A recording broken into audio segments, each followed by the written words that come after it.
Para mí es un placer presentar al siguiente ponente. El doctor Javier Santos es especialista en aparato digestivo. Se formó, la especialidad hizo en el Vallebrón hace 4 días. Coincidimos juntos ahí en el Valle. Yo como R mayor y él como R pequeño. Era un tío muy loco, era muy especial y tanto que se dedicó mucho al trastorno funcional e incluso se marchó a Canadá para hacer cosas de microinflamación a nivel del intestino.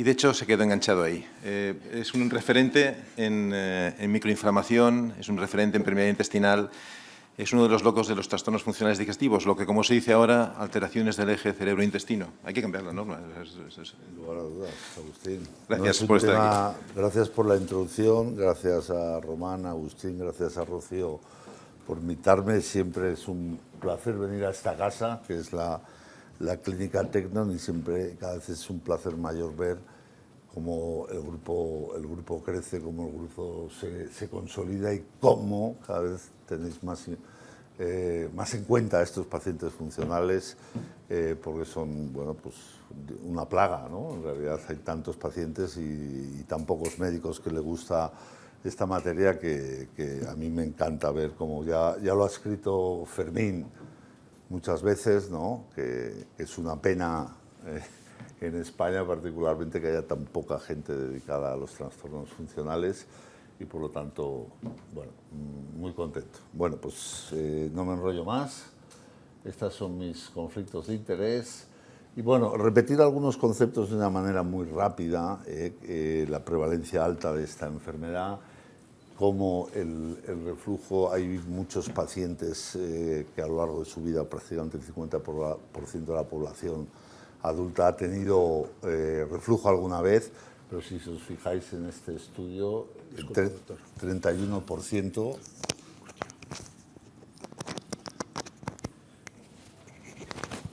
Mejor.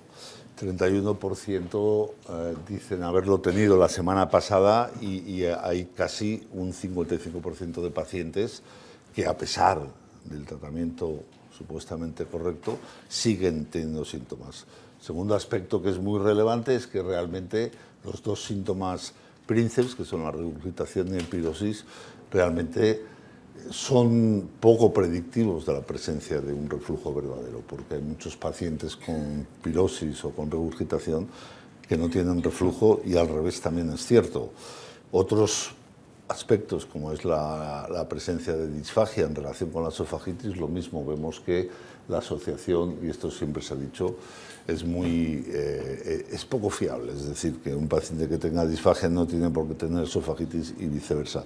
Además, sabemos que el 70% aproximadamente de los pacientes con reflujo no tienen lesiones en el esófago, eso es un tema muy relevante, y además el 50% de esos pacientes con reflujo no erosivo y con pirosis no tienen un reflujo verdadero, sino que tienen un trastorno del cerebro, de la interacción cerebro-intestino, que es o la pirosis funcional o la hipersensibilidad al reflujo o incluso una disfagia funcional. Y esto queda ya reflejado en este estudio clásico que se publicó en el 2010 en el GAT, donde se puede ver que tanto los pacientes con reflujo verdadero como los que no tienen una mayor exposición al ácido, realmente la correlación con síntomas, ¿no? Eso que el doctor Ezquerro ha llamado el SAP, ¿no? pues es realmente muy pobre, ¿no? Un 9% en los pacientes que no tienen una mayor exposición y un 20%. O sea, esto realmente tiene mucha importancia a la hora de manejar nuestros pacientes. Además, todo se complica porque existen numerosísimos síntomas y síndromes extraesofágicos, algunos con una asociación aceptada y establecida con la presencia de reflujo, otros no tanto, pero que en la práctica clínica lo vemos muy a menudo. Los cuestionarios, el cuestionario de reflujo, realmente hay hasta 60 síntomas diferentes que se pueden relacionar como reflujo. Esto es un poco como lo de la intolerancia al gluten, ¿no? O sea, que puede afectar a todos los órganos y sistemas. Y para acabar de completar el círculo, pues realmente los pacientes con reflujo muy pocas veces solo tienen reflujo. Muchas veces tienen reflujo y dispepsia, o dispepsia y reflujo, y muchas otras cosas. Es decir, que hay un 50% de solapamiento de síntomas, y además los síntomas, como he dicho, no son predictivos, ¿no? O sea, que solamente con cuestionarios clínicos y con una amnesis nos cuesta saber si un paciente tiene reflujo, dispepsia, reflujo, o ninguno de los dos o los dos. Bueno, entonces vamos a realmente, cuando miramos este estudio de Beukstein en el año 2014, que todos sabéis que es un clásico, lo que tenemos que tener muy claro, y ya entramos en el tratamiento, es que los pacientes que tienen una esofagitis, lesiones erosivas, no hay absolutamente ninguna duda hoy en día de que el tratamiento más eficaz son los inhibidores de la bomba de protones, con una ventaja terapéutica sobre el placebo de prácticamente el 75%. Y esto ocurre en todos los casos en los que haya esofagitis con síntomas asociados, que puede ser pues, pirosis o dolor torácico, por ejemplo, ¿no?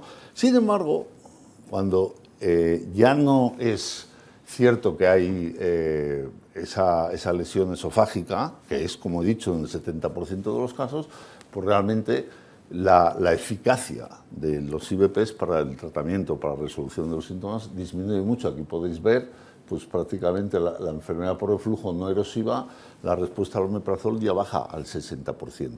Y en la pirosis funcional o la hipersensibilidad al reflujo tenemos unas tasas de respuesta al omeprazol realmente pobres, entre un 15 y un 30%.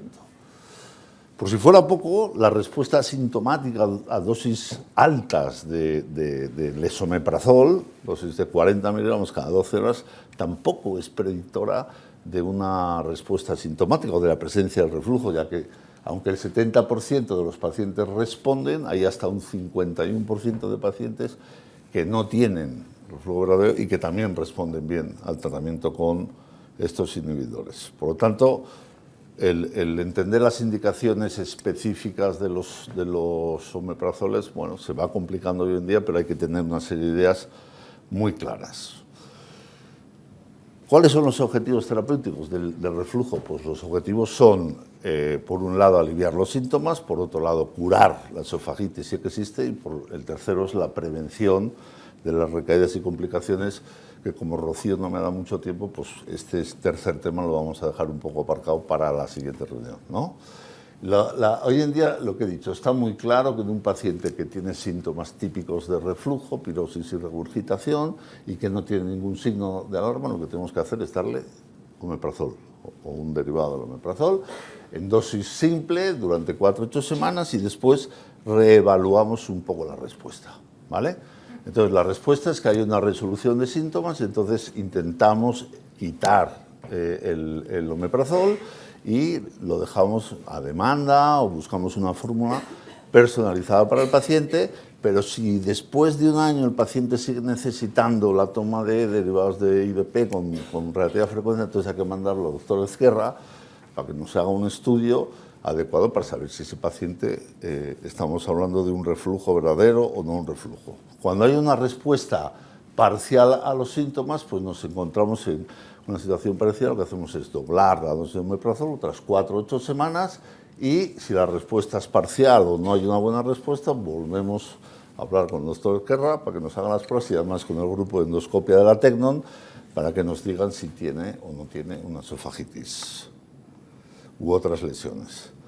Luego tenemos que tener en cuenta que el omeprazol lo podemos complementar de muchas maneras, ¿no? Entonces, cuando hay síntomas, sean persistentes o síntomas esporádicos, tenemos una batería de productos que son los anti-H2, son los tamponadores o los antiácidos de toda la vida, y los alginatos. Vamos a hablar un poco de estos muy brevemente, pero bueno, los antiácidos clásicos son antiácidos derivados de bicarbonato, de citrato, carbonato, en fin, magnesio, cada uno con unas indicaciones bastante parecidas, que tienen caracterizados porque tienen un efecto muy rápido, pero poco duradero, que se ha atribuido en parte al aumento de la presión del esfínter esofágico inferior, pero que en realidad se debe sobre todo a la capacidad de tamponamiento del ácido gástrico. No curan la esofagitis, esto no se ha probado, ni tampoco son útiles para prevenir las recidivas. Los alginatos son productos derivados pues, de las algas y de otros componentes que realmente forman una solución viscosa en contacto con la saliva, que esa solución viscosa lo que hace es colocarse por encima de la bolsa de ácido o justo por debajo del esófago, y entonces forman como una barrera mecánica que impide un segundo, estoy...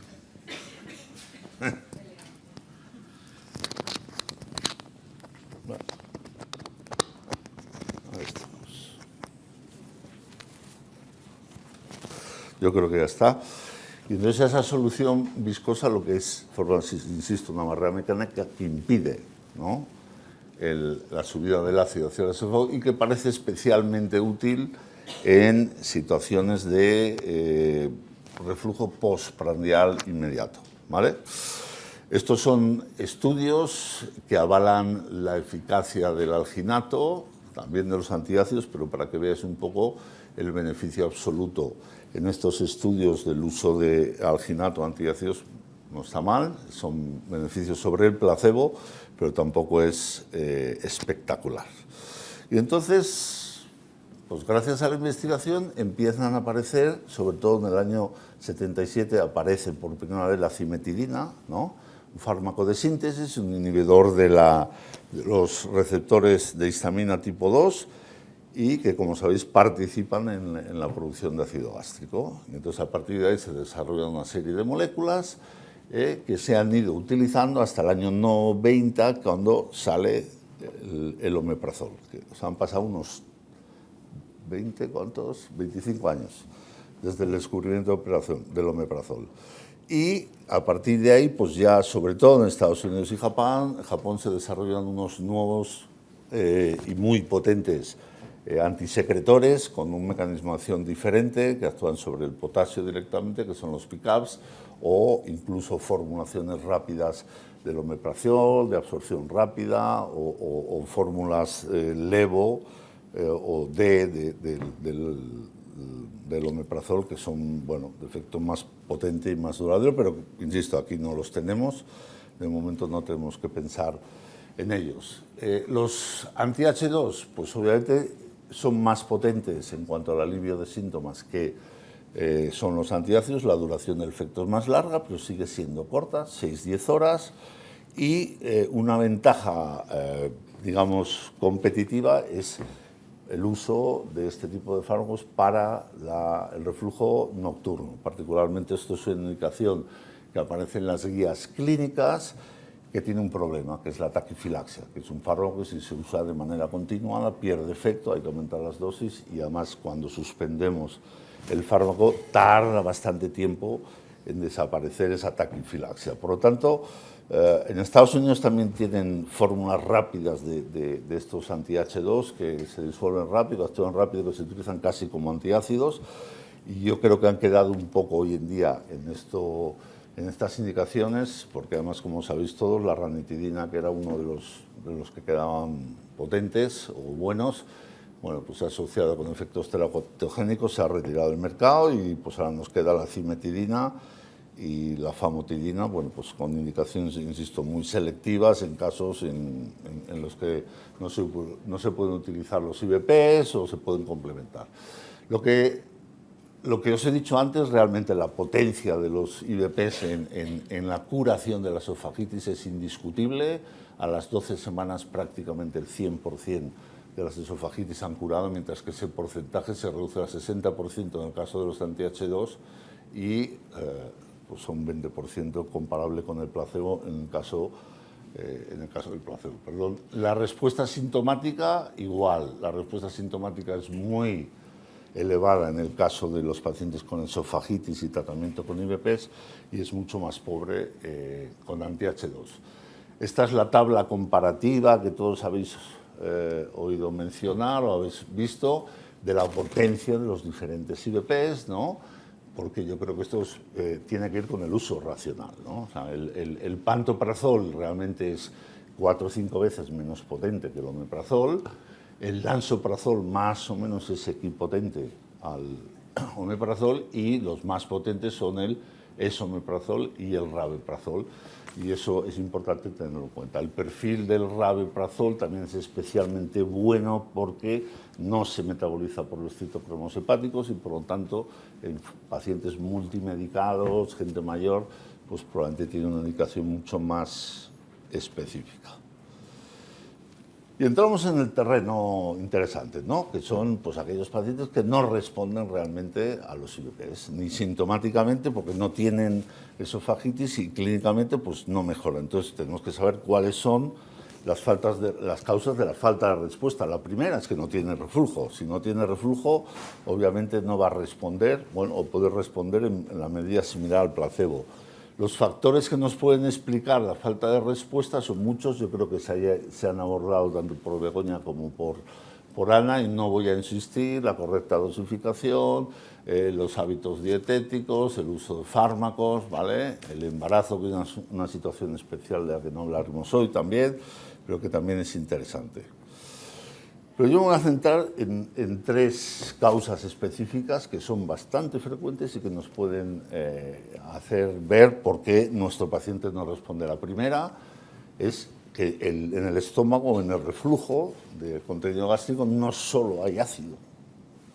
Y esto muchas veces lo podemos ver con las pruebas, con la impedenciometría también, sino que a veces hay contenido, hay enzimas pancreáticos, hay pepsina, hay bilis y también hay gas. Hay gas muchas veces en estos casos de eructos supragástricos o de eructos frecuentes. El paciente, cada vez que hace un eructo, que bueno, como sabéis, es una expulsión violenta del aire, pues ese eructo arrastra el contenido gástrico, ¿no? Si además tiene una hernia hiato, una válvula que no funciona bien, pues se lo lleva todo para la boca. Entonces a estos le podemos dar omeprazol, que no funciona nada. La segunda es que cuando hay un reflujo crónico, aunque no sea una esofagitis, en muchísimos casos, casi en el 80% de los casos, lo que se puede demostrar es que hay esta dilatación de los espacios intercelulares en el esófago. Es decir, hay una barrera esofágica que la forman diferentes estructuras, el epitelio, una estructura mucosa que de alguna manera está afectada. Y debajo de esa barrera tenemos terminaciones nerviosas y tenemos terminaciones químicas que cuando se exponen de manera frecuente o continuada al contenido gástrico, lo que provocan es a veces fenómenos inflamatorios y sobre todo fenómenos de hipersensibilidad. Son pacientes que tienen esa mayor sensibilidad y que nos podrían explicar muy probablemente porque esta gente que tiene o la hipersensibilidad al reflujo o probablemente la pirosis funcional también. Y tercero, es que estamos en este entorno, estamos en el entorno brain-gut, estamos en el entorno cerebro-intestino, donde tenemos que tener en cuenta el contexto personal del paciente, si tiene problemas mentales, si tiene otras comorbilidades, toda la medicación que toma, bueno, la microbiota, el sistema inmune, todo esto de lo que no voy a hablar yo ahora, pero que luego creo que Malena nos va a exponer. Esta gráfica ya la habéis visto, pero básicamente llevaros a las situaciones en las que hay que demostrar si tiene un reflujo verdadero o no lo tiene, y en el caso de que lo tenga, y saber por qué no responde a los IVPs, ¿no? Perdón. Vale, y entonces voy a abordar particularmente estas dos condiciones tan frecuentes y de manera muy breve pues vamos a hablar de la fitoterapia y de los productos naturales que son los tratamientos alternativos a los IVPs, ¿no? Y entonces, ¿por qué ha resurgido el interés por estos productos naturales o por la fitoterapia? Pues primero, porque cada vez hay más gente que no quiere tomar sustancias químicas. Segundo, porque hay cada vez más control de este tipo de productos, tenemos más seguridad, tenemos más evidencia científica y lo que voy a presentar yo hoy es todo evidencia científica, no voy a presentar cosas que no tengan evidencia científica y por lo tanto podemos estar tranquilos como médicos y como prescriptores de que estos productos tienen esa evidencia que avala su uso y que por lo tanto nos podemos sentir satisfechos. Esto es un estudio que se hizo en Italia hace unos años sobre el consumo de productos naturales y no naturales en pacientes con problemas digestivos y como podéis ver, pues prácticamente un 37% tomaban algún tipo de productos naturales, hierbas, y hasta un 75% de los pacientes combinaban productos de venta libre con productos farmacéuticos. Estos agentes protectores de la mucosa yo diría que son dos, quizá un tercero, que son los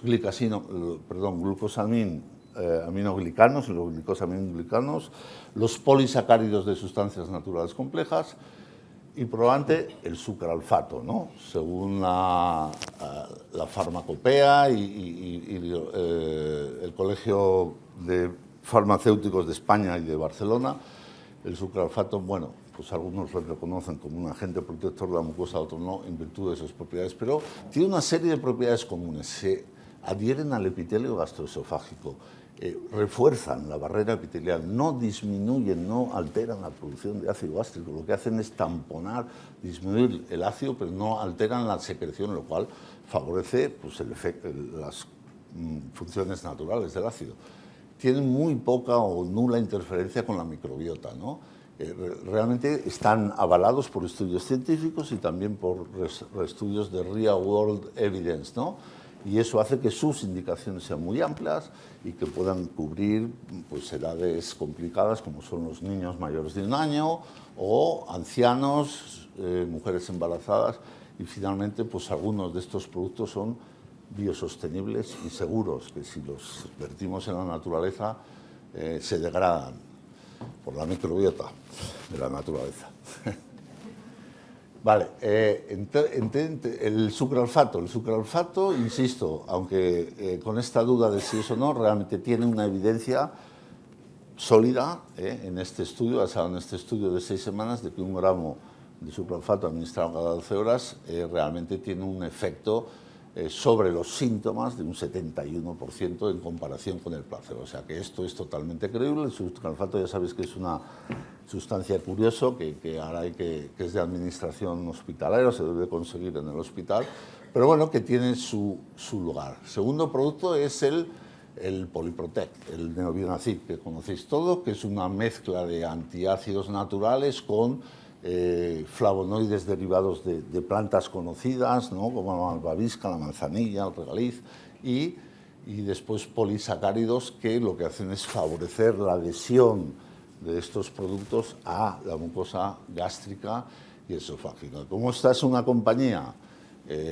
pues seria y que tienen claro, pues lo que decidieron es hacer un estudio que se ha publicado en el American Journal of Gastroenterology, un estudio en el que compararon el omeprazol, la dosis estándar, con el Neovinacid para el reflujo no erosivo y el síndrome de dolor epigástrico en una población bastante amplia de 257 pacientes y en un estudio obviamente controlado, randomizado, etcétera, etcétera, etcétera. Y los resultados del estudio indican, primero, que tiene en este estudio, que es un estudio de no inferioridad, demuestra que es igual de eficaz al omeprazol para reducir los síntomas mayores en 2 semanas, ¿no? Y que ese efecto además se mantiene en el tiempo durante 4 semanas, reduciendo o a base de un consumo menor de antiácidos, a base de un consumo menor incluso del propio Polyprotect, y que realmente tiene un efecto mínimo sobre la microbiota, mientras que el omeprazol, como ya han mencionado, pues lo que hace es aumentar especies patógenas en el intestino delgado que realmente son preocupantes. Segundo producto es la combinación del ácido hialurónico con el chondroitin sulfato, ¿no? El SOS1, antes se llamaba Ciberel. Entonces, el ácido hialurónico, por su composición, sabéis que se usa pues, en dermatología ampliamente, en cirugía también, pero realmente es un producto que tiene esa capacidad de reparar la mucosa oral y esofágica, como también la mucosa de otros territorios, ¿no? El chondroitin sulfato lo que es un protector, lo que hace es que esa barrera que está rota o está deteriorada realmente sea más potente, y eso se le une el poloxámero 407, que lo que hace es un agente adhesivo, por decirlo así, que favorece que todo ese complejo se una a la mucosa, en este caso esofágica, y que permanezca durante mucho tiempo allí y es un producto que obviamente ha probado también de manera científica. Su eficacia, yo voy a mencionar solo 2 estudios de los varios que tiene, pero este en el cual realmente se compara con el ESOS One más IVPs versus IVPs con placebo, con una diferencia muy significativa en la combinación de los dos fármacos, del IVP y el ESOS One, ¿no? Realmente estos productos, tanto el Vianacid como el ESOS One, no se han demostrado que tengan capacidad de mejorar o de curar la esofagitis, aunque en este caso hay algunos estudios que probablemente lo favorecen, pero bueno, quizá eso no es tan importante porque, insisto, la indicación de estos productos es como alternativa en muchos casos a los IVPs o como complemento. Un tercer producto, que es de Laboratorios Cobas, realmente el Gastracime, pues es la composición también de lo que llaman ellos vitamina D, que en realidad es un derivado de la col, que tiene pues la S-metilmetionina, y todos estos productos, clorofila, gamorizanol, etcétera, que realmente son productos que tienen esa capacidad de proteger y reparar a la mucosa gástrica. Fundamentalmente tiene un efecto también antiinflamatorio oxidante y favorecen el crecimiento celular. La evidencia científica en este caso se basa un poco en muchos casos de experiencia profesional y luego estudios fundamentalmente in vitro y, insisto, de real world, ¿no? Me parece un producto interesante, pero que tienen que aportar un poco más de dinero para la ciencia, para la evidencia. Luego hay una serie de productos, yo no quiero dejar a nadie fuera, que seguro que me voy a dejar a muchos productos fuera, pero básicamente hay productos en el mercado que lo que han hecho es combinar o los alginatos con los protectores de la mucosa. Hay diferentes combinaciones, todos estos productos potencialmente son válidos, pero son productos que en la mayor parte de los casos no tienen esa evidencia propia, ¿no? Pero bueno, son productos igualmente interesantes. Los procinéticos. Los procinéticos, realmente el papel de los procinéticos en el tratamiento del reflujo, bueno, pues por un lado por los efectos adversos, cardiovasculares, pues realmente el uso puntual de los procinéticos sí que probablemente es interesante, pero la indicación quizá fundamental es para los casos en los cuales el reflujo probablemente esté asociado a otro problema gástrico, que es el vaciamiento gástrico enlentecido o la gastroparesia, ¿no? Que es donde han demostrado más eficacia, y probablemente la combinación de este tipo de medicación con otras medicaciones probablemente mejora los síntomas del paciente por ese motivo.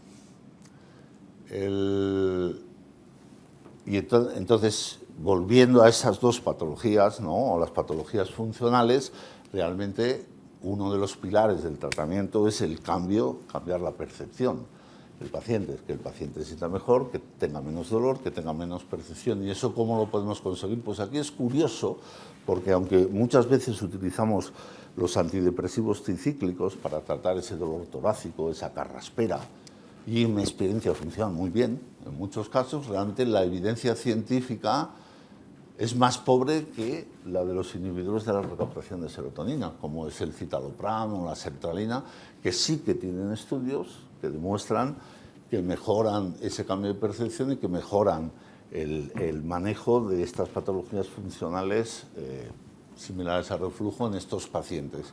Lo cual, insisto, no quiere decir que esto no funcione. Yo los uso muchísimo y me funciona muy bien. Pero bueno, que siempre tenemos que tener en cuenta, los gastroenterólogos y los que nos dediquemos a estos temas, que hay un porcentaje de pacientes que van muy bien con este tipo de medicaciones en combinación con otras. El baclofeno tiene un papel residual también en el tratamiento del reflujo por su capacidad para mejorar uno de las causas mayores del reflujo, que es la relajación transitoria del esfínter esofágico inferior.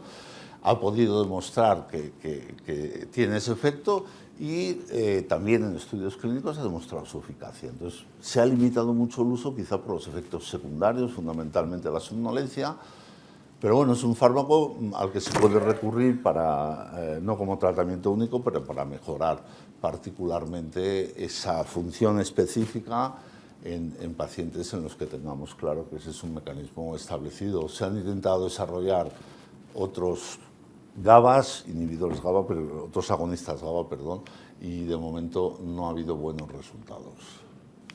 Yo creo que ya estoy acabando.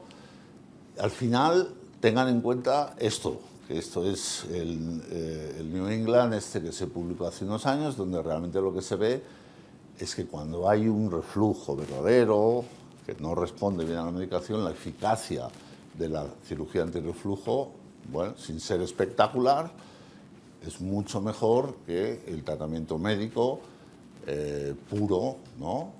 Que se compara en este caso el omeprazol con el baclofeno. O sea que tampoco tenemos que ser muy reticentes, pero tener en cuenta que claro, no es lo mismo operar a un paciente de 40 años que operar a un paciente de 60 años por la duración de estas terapias. Y que además hoy los endoscopistas nos van a hablar de técnicas innovadoras que pueden evitar esta cirugía con bastante efectividad. Y ya para acabar, la fitoterapia, otros productos que también conocemos, que están en el mercado, ¿no? Como el gastropan o la menta piperita, que realmente son productos que combinan sustancias naturales. Esto sí que es fitoterapia. El aceite de menta que realmente tiene propiedades carminativas, propiedades espasmolíticas, ¿no? Y probablemente, en este caso, para el reflujo, probablemente hay muchos pacientes que se quedan con síntomas después de tomarlo porque dicen que les refluye la menta, pero si se toma de manera adecuada yo creo que va muy bien. Y lo que es importante es al final la combinación de este tipo de productos con los productos de reflujo en pacientes complejos que tengan de nuevo un síndrome dispéptico asociado. El Iberogast, lo mismo, ¿no? 9 plantas, en Alemania creo que hay otra fórmula con 6, y realmente los metaanálisis del Iberogast demuestran una eficacia para reducir los síntomas mayores asociados, en este caso, a la dispepsia, trastornos motores, trastornos de sensibilidad, el dolor epigástrico, y es algo que yo creo que usamos todos para tratamiento combinado en estos pacientes. Creo que esta es la última diapositiva. No nos olvidemos de la neuroprotección de nuestros pacientes. No solo hay neuromoduladores antidepresivos, sino que hay un conjunto de sustancias naturales que tienen un uso muy avalado por la historia, muy avalado por la farmacopea, y que realmente pueden ser muy interesantes, ¿no? Para el tratamiento tanto del reflujo como de los problemas dispépticos en general. Pues esto es todo. Gracias por su atención.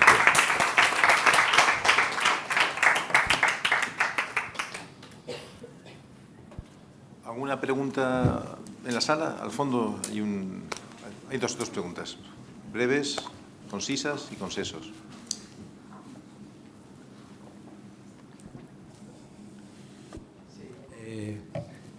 Muchas gracias por la tan amplia explicación del tratamiento y realmente nuestra duda es la siguiente. Si tienen en cuenta cuando se hace una pachimetría con impedanciometría, si tiene un reflujo alcalino o mixto, ¿cambia el tratamiento o no cambia?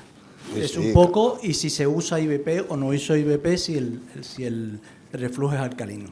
Sí, sí, evidentemente cambia. El omeprazol no tiene ninguna de las funciones del omeprazol, es reducir la producción de ácido gástrico, por lo tanto, el reflujo alcalino no tiene ningún efecto demostrado sobre el flujo alcalino. Ahí tienes que utilizar otro tipo de sustancias que son los protectores de la mucosa, o el sucralfato, o alguna de las cosas que he puesto. Es realmente donde encuentras una mayor eficacia, ¿no? Con el omeprazol solo no funciona.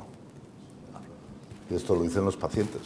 Sí, exacto. Lo que sí no está demostrado, pues es con el tratamiento el que va a ir demostrándolo. Pero si tenemos una pechimetría, no hay que ir probando. Bueno, por eso digo que el doctor Ezquerra y cualquiera que se dedique a estos temas realmente es muy importante. Cuando tú tienes dudas de no me funciona esto, ¿por qué no me funciona?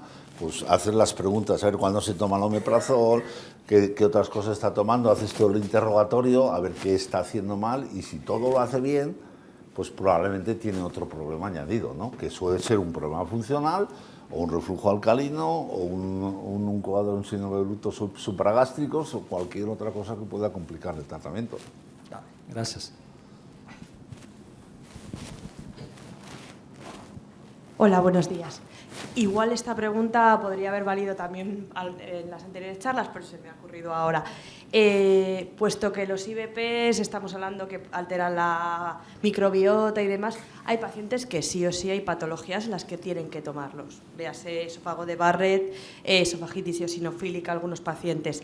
¿Podríais recomendar, no digo, aunque las guías no lo digan, algo para proteger esa microbiota de rutina o alguna, no lo sé, se me ocurre eso. No sé, si que podríamos recomendar a nuestros pacientes. La doctora Gama nos puede responder, pero bueno, obviamente hay dos estrategias. Si tú no puedes quitar el omeprazol, a lo mejor tienes que intentar o disminuir las dosis y combinarlo con alguno de estos productos que parecen más seguros para la microbiota, o cambiar los hábitos nutricionales, proteger la microbiota pues utilizando probióticos de diferentes estirpes, ¿no? Yo creo que eso es lo que tienes que tratar de hacer, ¿no? Siempre que no puedas quitar el omeprazol, ¿vale? Pues esto es lo que hay. Los efectos mayores del omeprazol probablemente es la disbiosis. Los efectos de la aparición del Clostridium, las infecciones por salmonelas, esto están aceptados como efectos mayores secundarios, pero en poblaciones muy específicas, ¿no? Poblaciones de alto riesgo, que están en la UCI, que son enfermos respiratorios. O sea, eso quizá no aplica a la población general, pero las alteraciones de la absorción del magnesio, del hierro, de la vitamina 12, esto es obvio que sí. Pues, ¿qué haces en esos casos? Lo testo y si tienen déficit de magnesio y tiene que subir, pues le doy magnesio y le doy vitamina B12. Bueno, pues un poco, yo creo que esas son las dos estrategias. No sé si Pilar, tú qué... No. Sí, sí, vale, gracias. Pues... Muy bien, pues ¿hay una pregunta más? Perdón. Javier, muchas gracias y felicitarte por tu exposición. Yo creo que siempre te pregunto lo mismo y nunca me contestas. A ver si hoy me contestas. Está claro que el reflujo, o sea, que la ERGE, hay un cambio claro, o sea, hay un punto de inflexión, hay un cambio en el paradigma del tratamiento que hace 10 años era IBP, y ya la evidencia nos permite conocer pues la fisiopatología y, por tanto, que no todo es IBP. Entonces, para no enrollarme, voy al grano. Si sabemos que la mayoría, estadísticamente, el paciente que tengo delante de la consulta, por estadística, va a ser un ERGE no erosivo, estadísticamente, y sabemos que la respuesta a IBP no es predictor de diagnóstico de ERGE, ¿tú crees que en algún momento se va a cambiar el esquema terapéutico del paciente que te entre? Claro, empieza a hacerlo tú, sí, yo creo que va a cambiar. Yo ya lo hago, pero digo, bueno, de cara a enseñar a las nuevas generaciones. Claro, para que eso llegue a las días, o sea, los médicos al final siempre estamos más preocupados por la aparición de complicaciones, que claro, tú le das, evidentemente, hoy en día tenemos muchas posibilidades terapéuticas, ¿no? Entonces, yo, si es un reflujo simple, no empiezo por un omeprazol. Nunca, a pesar de esas días, de tener un omeprazol durante 2 semanas y me lo quito de encima y ya está. Pues no. Entonces yo empiezo de otra manera, yo empiezo con otros productos y veo un poco cómo funciona el paciente. Pero yo creo que es muy individual, hay que particularizarlo mucho. Siempre que tenga signos de alarma, yo creo que es lícito hacer los cambios nutricionales, me parecen fundamentales. Claro, yo tengo el reflujo, pero es que yo me como todas las noches 2 pizzas. Joder, pues ese hombre, si pierde 10 kilos y deja de comer mal, seguramente no tienes que darle ni antiácidos, ¿no? O sea, creo que ahí está un poco la base de todo, ¿no? ¿Y cuándo crees que esto se va a plasmar? Te he respondido, ¿eh? Sí, me he respondido, pero ¿cuándo crees que se va a plasmar, que los expertos popes van a poner en algoritmo ese cambio? Los médicos Tú estás más cerca. somos muy corporativos. Entonces, realmente cuesta mucho cambiar esto si no hay evidencia científica. Necesitamos aplicar evidencia científica y eso es lo que necesitamos, que haya estudios que demuestren que eso es una aproximación eficaz al tratamiento del enfermo, y es que no hay otra. Tú puedes hacer en tu práctica clínica una cosa porque amas lo que es y tal, te pueden criticar o no criticar, pero al final tú buscas la seguridad de tus pacientes y buscas el bienestar de tus pacientes. Eso se puede hacer de muchísimas maneras. Hay muchos pacientes que se creen, es que voy al médico, pero es que no me ha dado nada, ¿no? Que es un mal médico, ¿no? ¿Cómo que no te ha dado nada? Sí, no me ha dicho que no, que cambie la dieta y tal. Claro, hay pacientes que son así también. Bueno, o sea que es un tema muy complejo. No quiero enrollarme porque hay mucha gente que tiene que hablar. Vale. Muy bien, pues muchísimas gracias.